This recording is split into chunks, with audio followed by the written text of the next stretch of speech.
పట్టుదలతో చేస్తే సమరం తప్పకుండా నీదే, విజయం కష్టపడితే రాదా ఫలితం పదరా సోదరా.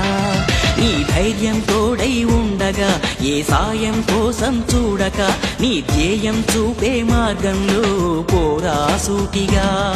ఏ నాడు వెనకడుగేయక, ఏ అడుగు తడబడనీయక, నీ గమ్యం చేరేదాకా దూసుకుపోరా సోదరా. పట్టుదలతో చేస్తే సమరం తప్పకుండా నీదే, విజయం కష్టపడితే రాదా ఫలితం పదరా సోదరా.